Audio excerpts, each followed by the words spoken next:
The Case of the Green River Killer, a satirical take picture, if you will, a sleepy town in the Pacific Northwest, a paradise of coffee shops, rainy postcard landscapes, and unfortunately, a gruesome narrative that unfolded in the 1980s. This is the tale of Gary Ridgway, otherwise known as the Green River Killer. While the name might suggest a penchant for eco-friendly practices or river conservation, Ridgway's talents were far less admirable. Chapter 1. Seattle's underbelly. Seattle in the late 70s wasn't just about grunge music and a pre-billionaire Bill Gates playing with computers. It was a veritable Garden of Eden for those entangled in the complex world's potholes.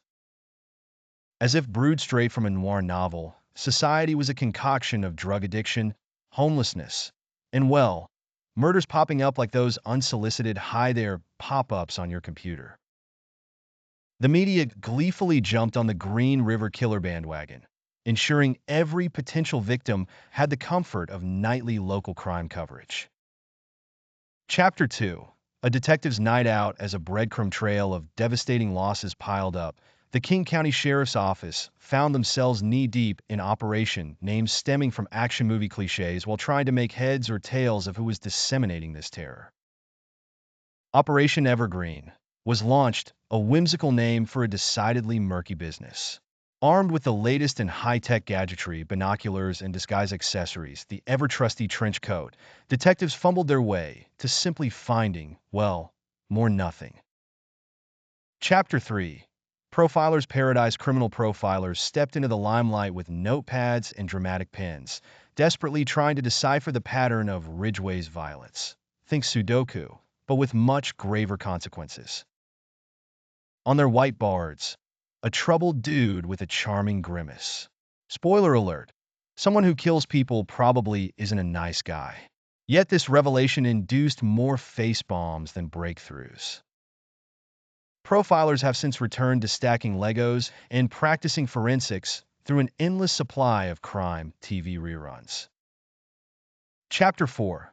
Breakthrough. By chance, the grand twist came courtesy of a lucky escapee, Clara Harris, whose survival story sounded like a rejected B-movie script. The Day I Escaped Death by Creepy Truck Painter. For the detectives, this was the solid lead they had lit so many candles for. The portrait composite circulated faster than a viral cat meme, and suddenly, tips inundated in like an unsolicited billionaire-sponsored ad. Chapter 5. The Lone Suspect. How does one paint trucks and not suspicion for 2 decades? Look no further than Gary Ridgway, a figure whose charm was undoubtedly eclipsed by his skill with a noose. While others have spent their lives climbing corporate ladders, Ridgway took tenacity onto a much darker path. Chapter 6. Finally, unexpectedly, jail in 2001. An era more concerned with dog-eared Harry Potter books than serial killers.